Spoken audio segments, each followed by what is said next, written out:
dan bersama dengan Ibu Aprilia Palupi SPMP. Di mana Bu? Di acara Ngobrol Santai di Depot DKV Podcast SMK Negeri 1 Kota Baru. Alhamdulillah sekarang sudah bersama saya Bu Aprilia Palupi SPMP. Ini tamu jauh dari SMK Bansari SMK Negeri Bansari Kabupaten Temanggung. Sugeng Rawuh ya Bu. Harusnya di hari kemarin, sekarang sudah hari terakhir. Jadi kalau sore itu apa Bu? Bahasa Jawanya? Sugeng Sugeng Rawuh. Ibu bertemu dengan kita di Depot DKV Podcast SMK Negeri 1 Kota Baru. Nah, inilah sekolah kita SMK Negeri 1 Kota Baru. Nanti ada sesi perkenalan Ibu terlebih dahulu untuk memperkenalkan diri. Siapakah Ibu Aprilia Palupi SPMP ini? Kenapa kok bisa di sini? Siapakah beliau? Siapakah orang hebat yang ada bersama saya? Oke, baik, terima kasih ya Mbak. Ini saya sudah diundang di Depot ya, buat ngobrol ya. Ngobrol santai. Kalau misalnya di Depot itu biasanya saya jajan loh. Minum gitu ya Bu ya. Ngobrol, oke baik. Ini saya guru di SMK Negeri Bansari ya. Yang saya mengajar di sana sejak tahun 2009. Ya, sekarang sebenarnya aktivitas sehari-hari saya ya biasa mengajar ya. Tapi mungkin yang menjadi pembeda di sela-sela mengajar itu saya sering mengoptimalkan jam-jam yang kadang tidak ada jam mengajar itu dengan kegiatan-kegiatan untuk pengembangan diri yang nantinya itu bisa saya gunakan untuk modal saya untuk mengajar. Untuk mengajar di SMK Negeri Bansari ya. Jadi kalau boleh tahu nih, mungkin banyak yang belum tahu ini siapa gitu Ibu Aprilia Palupi. Panggilannya siapa Bu? Bu Upi aja. Bu Upi aja. Nanti kita bisa ngobrol santai dengan Bu Upi di sini. Pasti jauh, ini tamu jauh kita yang sudah datang di SMK Negeri 1 Kota Baru di Kabupaten Dharmasraya, Sumatera Barat, datang jauh-jauh dari Temanggung. Ya. Ibu, silakan diceritakan terlebih dahulu profil Ibu sebelumnya, tinggal di mana, kegiatannya seperti apa dan gimana gitu. Oke. Wah, ini kayaknya kalau profil saya ya. Ya, cerita profil Bu, cerita profil CV. Baik, sekolah dulu ya. Dan dulu S1 saya itu sebenarnya ketika saya masuk ke Sumatera itu mengingatkan kenangan lama. Karena ini sudah tidak asing lagi dengan Sumatera. Sumatera itu udah asing sekali dengan saya karena kebetulan saya S1 saya dulu di Bengkulu, ya, di Universitas Bengkulu. Dulu saya menyambung pendidikan di Fakultas Pertanian Agronomi. Nah, kemudian itu setelah lulus baru saya itu pulang ke Jawa. Pulang ke Jawa. Di sana kemudian saya melanjutkan sekolah Akta 4 di Universitas Islam Sultan Agung Semarang. Nah, kemudian saya melanjutkan kuliah lagi S1 hukum saya di Universitas Muhammadiyah Magelang. Tapi sayangnya itu nggak sampai selesai, tinggal skripsi tuh, ya. Karena kok kemudian saya bekerja di SMK Bansari itu. Nah, setelah itu baru saya melanjutkan S2 saya ya sama linier di Magister Pertanian itu di Universitas Kristen Satya Wacana. Setelah saya mengajar ya itu dari 2009 sampai sekarang itu saya banyak melakukan pengembangan diri dan publikasi ilmiah. Ya itu kan sebenarnya kewajiban guru ya yang harus dilakukan. Nah, saya tuh dijulukin melon, istilahnya itu apa itu melon? Bukan ya buah melon ya, buah melon. Tapi kalau di Jawa melon itu artinya ngikut, apa-apa diikuti, melu. Elon Ya, apa-apa kok ikut, apa-apa kok ikut. Sebenarnya bukan karena apa ya, karena memang saya itu tertarik dengan berbagai kegiatan untuk pengembangan diri itu. Nah, akhirnya kalau di rata-rata ya setiap tahun paling enggak ada 3 kali minimal itu pengembangan diri yang saya ikuti ya. Nah, kebetulan pengembangan diri itu ya tentunya secara perlahan itu merubah diri saya menjadi yang tadinya mager gitu. Nah, sekarang itu harus bergerak terus, mobile terus ya. Seperti itu. Jangan cuma duduk kemudian menerima keadaan ya, harus tetap itu. Nah, itu akhirnya ada hasilnya ketika saya mengikuti kegiatan apa ya, alhamdulillah selalu ada hasilnya gitu. Jadi kalau aslinya berarti memang orang Jawa Tengah Ibu? Iya. Orang Jawa Tengah. Tapi kalau datang ke sini rasanya flashback itu? Iya. Cocok loh. Cocok. Makanannya cocok. Ya kan orang-orangnya juga kan sudah terbiasa ya gitu. Bahasanya juga gak kaget. Enggak. Berarti kan sudah lama di Sumatera, merantau di Sumatera kembali ke sana dan mungkin kesempatan kali ini kita bisa bertemu di sini untuk ya flashback lah bagaimana kehidupan ibu sebelumnya di sini gitu. Nah, datang ke sini menjadi sosok inspiratif dihadirkan di SMK Negeri 1 Kota Baru supaya banyak dari bapak ibu yang di sini mengambil pembelajaran dari ibu. Ibu sebagai seorang yang inspiratif, sebagai seorang yang berprestasi di tingkat nasional seperti itu kan. Jadi apa sebetulnya yang menjadi motivasi diri ibu sampai di titik sampai sekarang ini gitu, supaya nanti kan pemirsa yang di sana juga tahu bahwasanya kalau kita itu mau menjadi orang keren nih seperti Bu Upi, ini nih yang bisa kita lakukan gitu. Jadi biar nggak mager lagi gitu. Oke, baik. Sebenarnya saya tuh nggak keren karena banyak temennya yang lebih keren gitu ya. Saya ini sebenarnya Mbak, saya itu nggak pernah punya motivasi sebagai yang terbaik atau yang terunik, itu nggak pernah. Yang saya lakukan itu hanya saya pengen melayani, ya, melakukan apapun itu dengan sebaik-baiknya, ya, melayani, melakukan dengan sebaik-baiknya.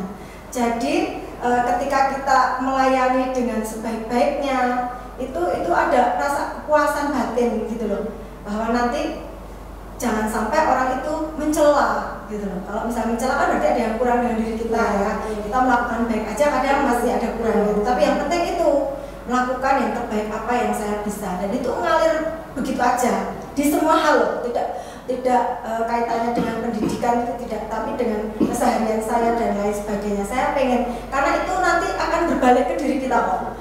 Rasanya itu kalau misalnya kita berbuat baik, ya kita juga akan bahagia kalau orang lain juga seperti itu, efeknya di samping kita. Nah, jadi kayak gitu. Jadi melakukan hal seperti itu, sehingga dengan seperti itu ketika itu terbawa di pekerjaan, ya saya kepinginnya itu benar-benar melayani anak-anak itu dengan sepenuh hati saya, apa yang saya bisa gitu loh. Jadi dengan seperti itu saya akan menemukan, oh kurangnya apa, itu bisa harus saya perbaiki. Kalau misalnya kurang menarik, ya besok aku harus jadi lebih menarik.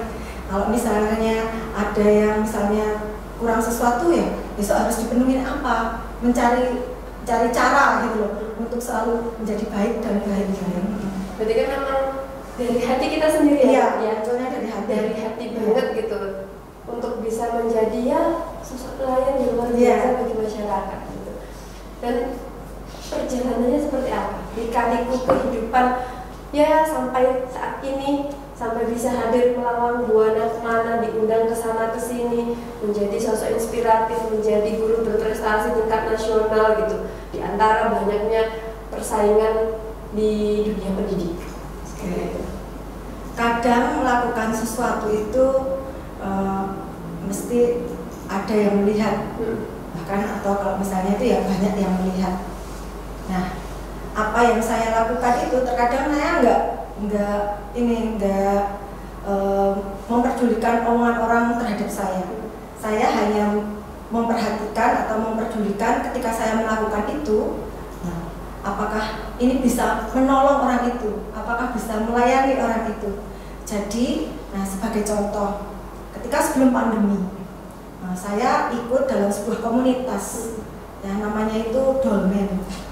Ya, diklat online dan menengah. Saya ini termasuk orang yang gaptek saat itu, ya, karena saya bukan ahli untuk IT dan lain sebagainya. Saya juga tidak menguasai yang tentang aplikasi yang ada di komputer itu, tetapi saya mau bergabung dengan itu tadi. Saya terus mau mengembangkan diri, dan mau belajar. Saya diterima di sana. Nah, kemudian diajarilah trik-trik tertentu untuk aplikasi-aplikasi tertentu. Nah, kebetulan waktu itu belum ada PJJ Dan kami di Dolmen itu sudah PJJ. Nah itu saya terapkan ke anak-anak. Ketika saya terapkan ke anak-anak, orang itu ya di sekitar saya itu menganggapnya itu aneh. Ngapain? Baru 2019 belum ada PJJ. Ngapain kayak gitu? Apalagi saya orang pertanian, dianggapnya kok maunya kayak gitu loh kan, aneh gitu. Bukan megang cangkul malah megang komputer atau apa. Tapi nggak apa-apa. Dengan seperti itu malah menjadi ibaratnya sih motivasi buat saya. Aku harus lebih baik dari apa yang mereka ucapkan. Aku harus bisa, kayak gitu. Nah ini saya pelan-pelan gitu mengajarkan kepada anak-anak. Saya buat kuis-kuis itu, kemudian saya komunikasikan ke anak-anak, gimana perasaan kalian? Senang.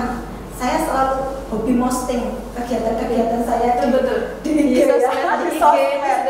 Nah ternyata kok banyak yang respon, apa sih itu waktu itu? Oh ini. Ya saya dengan senang hati. Rasanya kalau ibaratnya saya punya pengetahuan sendiri, saya simpan itu malah nggak ada gunanya ya. Saya sepengetahuan saya bagikan itu sebisa saya. Nah mereka juga merespon baik, anak-anak senang. Nah itulah kemudian yang membawa saya itu menjadi guru inspiratif. Kok kebetulan ada corona itu ya.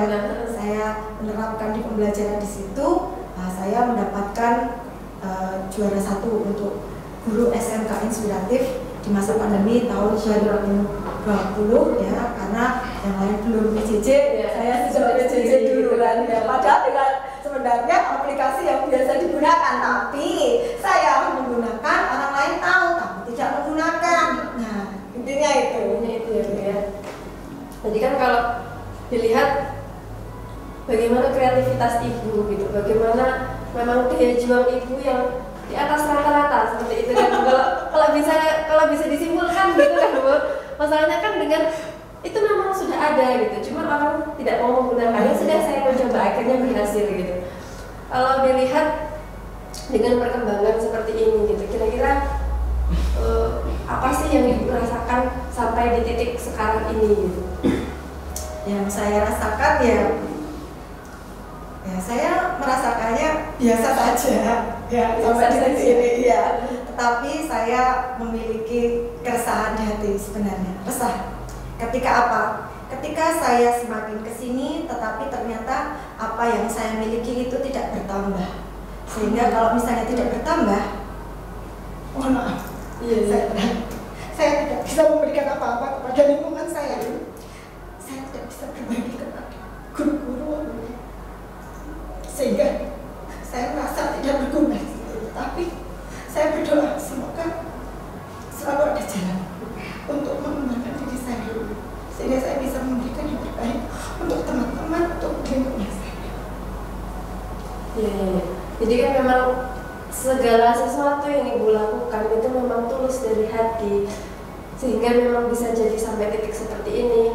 Ada keresahan di hati ibu untuk seperti itu. Cuman yang menjadikan pembelajaran bagi kita, mudah-mudahan nanti juga di luar sana banyak yang melihat tayangan ini, banyak bisa belajar dengan ibu gitu, dengan ibu yang bisa membawa ke sana. Ini kan penting ya Bu ya, kita penting bagaimana kita bisa menyampaikan ilmu kita, bisa penting menyampaikan bagaimana apa yang sudah kita punya. Kalau kita tidak sampaikan, otomatis kan tidak bermanfaat bagi orang lain. Nah, bagaimana tips and triknya nih Bu, supaya kita bisa ikut juga di sana, bisa orang itu menerima kita, public speakingnya gitu, seperti apa gitu. Kalau dilihat kan kayak beberapa kegiatan yang ada di SMK ini, energi luar biasa gitu, energik yang ya seperti ini melakukan pendekatan dan yang lain sebagainya gitu. Tips and triknya public speakingnya itu seperti apa gitu? Menjadi diri sendiri dan apa adanya. Kalau misalnya mau ketawa ngakak, ya ngakak aja gitu. Jadi nggak ada ininya ya Bu ya, yang ditutupi gitu. Iya, los aja, ngalir nanti akan ngalir. Tapi kita kalau misalnya dibikin-bikin, kita mau ketawa tapi kita berpura-pura, nggak kan rasanya kalau jadi aneh ya. Makanya ketika mau ketawa aja itu. Pengen disampaikan itu, tentu kalau misalnya kita los itu berarti sebenarnya ada yang kita miliki kan, sehingga kita ngalir gitu. Tentunya itu harus ada modal dulu untuk seperti itu. Berarti memang harus diisi gitu supaya dulu. Ada yang akan disampaikan Dan kita tidak usah memandang yang macam-macam, kita cukup menjadi diri kita, semuanya sama, ya kita ngalir gitu aja. kalau sampai di titik ini Bu, apa ada organisasi yang menaungi Ibu sebelumnya supaya sehingga ada sampai di sini menjadi guru inspiratif, atau memang independen sendiri nih saya usaha sendiri terus, atau ada tim atau ada organisasi yang lainnya yang mendorong Ibu gitu kira-kira? Kalau organisasi secara resmi, ya karena saya PNS ya ada PGRI ya. Nah, tetapi juga tidak aktif juga di sana, hanya sebagai anggota. Terus di apa namanya kartu PGRI ya itu kegiatannya apa enggak? Tapi ya enggak ada sebenarnya, saya enggak pernah ikut. Berarti ya Bu ya? Iya.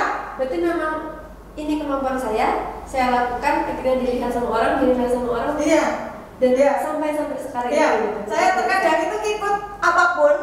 Misalnya ada informasi dari Kemdikbud, dari mana aja ada kegiatan apa, ya saya berusaha untuk iseng ikutin. Saya ikutin kegiatan itu, seleksi apa saya ikutin. Pak ya kebetulan lolos. Alhamdulillahnya Iya, gitu ya, alhamdulillahnya lolos. Itu kayak yang misalnya jadi narasumber untuk pelatih ahli di sekolah penggerak angkatan 2 ya, saya ikut itu lolos, ikut bridging course ya yang dari LPDP dan Mitra Studi juga lolos ya kan, saya ikut seleksi loh ya. Kemudian ini pengajar praktek guru penggerak ikut seleksi ya lolos. Kemudian ikut fasilitator guru penggerak yang angkatan 6 ini sekarang sedang berjalan ya lolos. Semuanya itu ngikut dengan cara-cara yang pemerintah share, saya ikut ya seperti yang lain, kompetisi ya terserah mereka mau ngelolosin saya apa enggak, yang penting saya udah berusaha ngikut ya, itu aja. Berarti memang jiwa-jiwa melon itu memang iya Ibu gitu ya.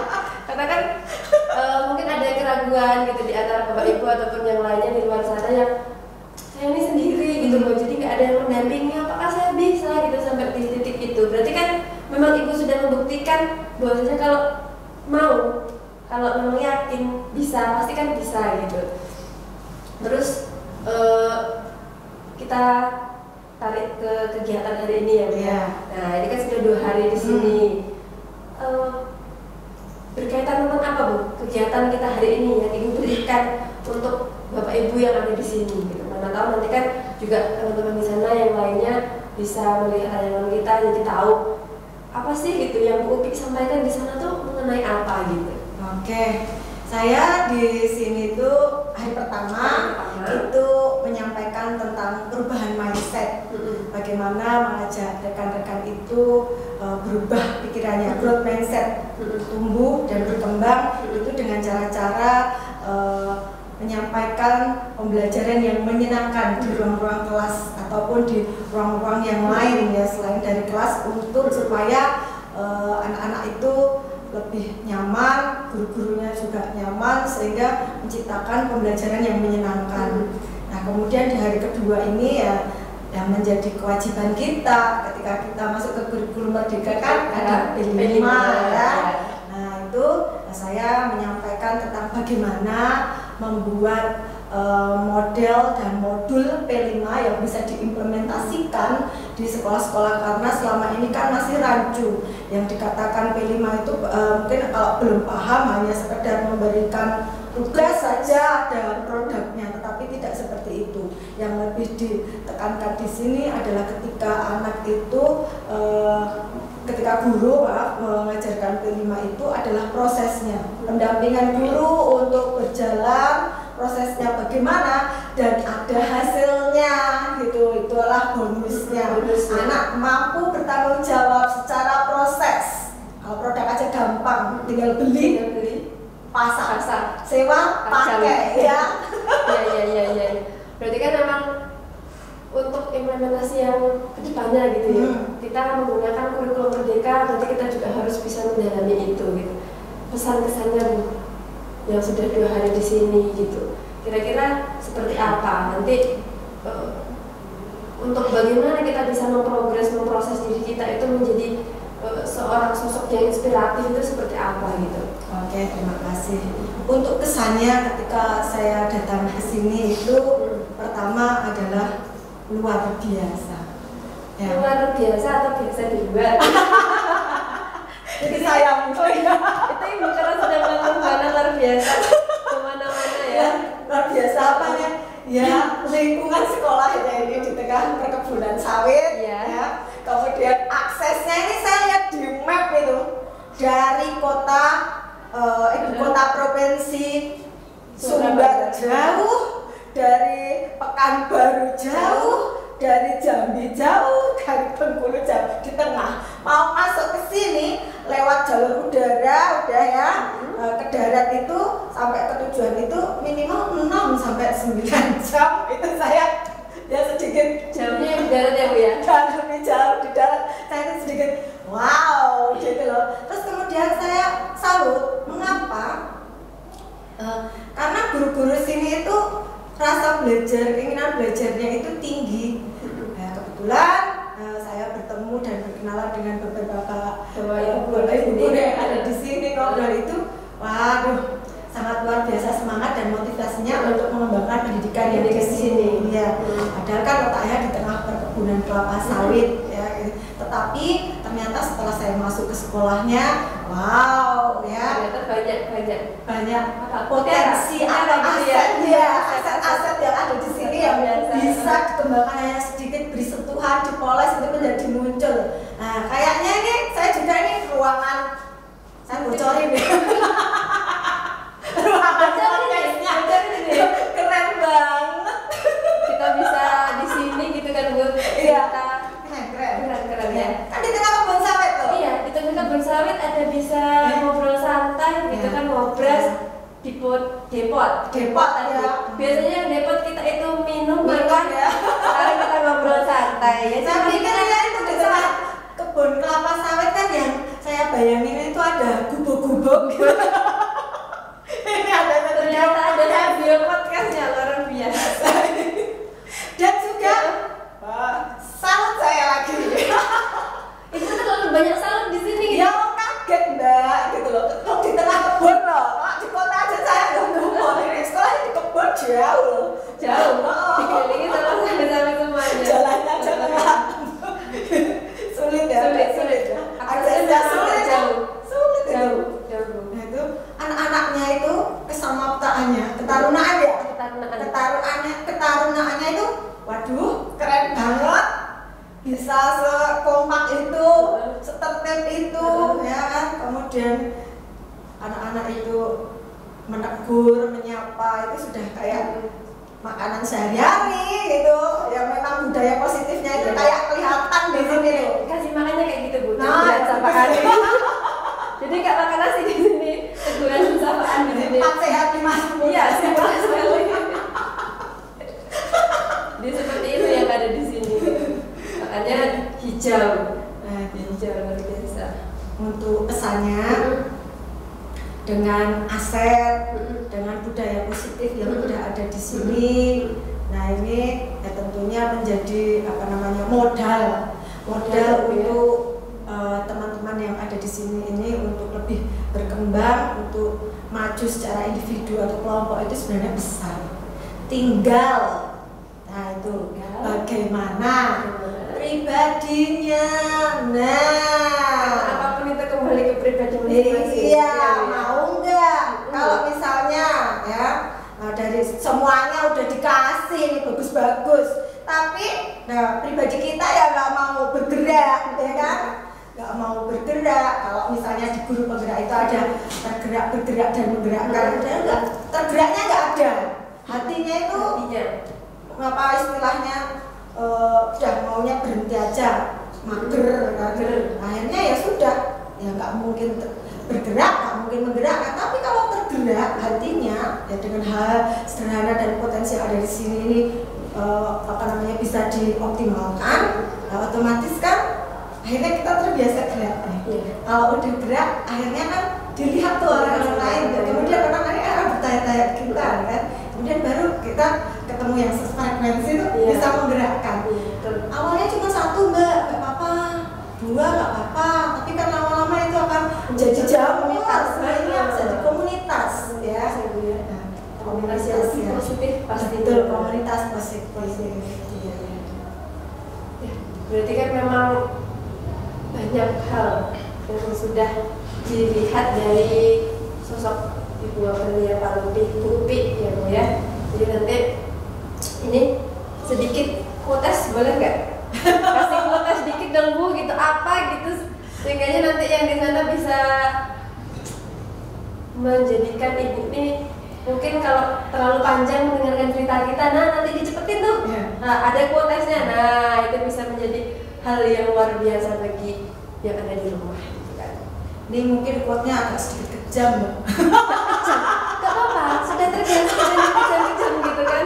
Katanya kejam itu pasti akan memberikan dampak yang positif gitu. Kalau kita positif juga gitu kan. Ya apa kira-kira Bu? Kalau mau hidup hati, hidup fisik, ya bergerak. Hidup hati, hidup fisik yang bergerak. Ya. Tapi kalau nggak mau, ya berarti kamu mati. Luar biasa. Jadi bisa dilihat dari sosok inspiratif Bu Aprilia Palupi, sosok Ibu Upi yang dari Kabupaten Temanggung ya, Kabupaten Temanggung, SMK Negeri Bansari yang sudah ada di samping saya di studio DKV Podcast SMK Negeri 1 Baru ini, yang mungkin tadi 30 menit yang lalu gitu kita baru berkenalan, baru bercerita dengan Ibu ini, tapi banyak hal yang sudah kita dapatkan. Yang pertama apa? Yang pertama kita memang harus selalu senantiasa berbuat hal yang positif. Perbuatan yang positif itu memang kita harus lakukan dari hati, karena kembali lagi segala sesuatu kebaikan, segala sesuatu keberhasilan itu juga kita lihatnya bagaimana kita bisa memanajemen hati kita, bagaimana kita selalu bisa berbuat kebaikan dan melayani orang, bagaimana kita bisa melayani masyarakat itu menjadi lebih baik lagi. Jadi nanti yang setelah ini tidak perlu khawatir, saya bisa nggak ya gitu, seperti Bu Upi bisa. Kalau kita mau ya Bu ya, kalau kita memang yakin kepada diri kita, lihatlah Bu Upi yang sendiri dari sana bisa menjadi sosok inspiratif, bisa menjadi pemateri, bisa menjadi guru berprestasi tingkat nasional sendiri loh, nggak ada siapapun di belakangnya, tidak ada siapapun yang mendorong dan yang lain sebagainya, tapi bagaimana Ibu selalu berusaha dari waktu ke waktu. Nah, tidak perlu lagi takut kita ini di pelosok Nusantara gitu, kita jauh dari akses provinsi, kita jauh dari akses kota dan yang lainnya. Tapi kalau kita yakin terhadap diri kita, maka kita bisa sukses seperti Ibu Upi, bahkan bisa jauh seperti Ibu Upi yang ada di sini gitu. Jadi nanti untuk siapapun yang di sini luar biasa akan banyak pembelajaran dari hari ini. Mungkin demikian perjumpaan kita ya Bu ya, mudah-mudahan kita bisa bertemu dengan lain waktu lagi. Ibu bisa sering-sering datang ke sini dengan senang hati kita menerima Ibu di sini, atau mungkin bisa kami setiap libur semester gitu kode ini kita bisa ke sekolah Ibu dan bertemu Ibu ataupun bertemu dengan sosok inspiratif lainnya. Demikian Anggria Mandasari di acara kegiatan podcast kita di DKV Podcast SMK Negeri 1 Kota Baru. Selamat sore, assalamualaikum warahmatullahi wabarakatuh.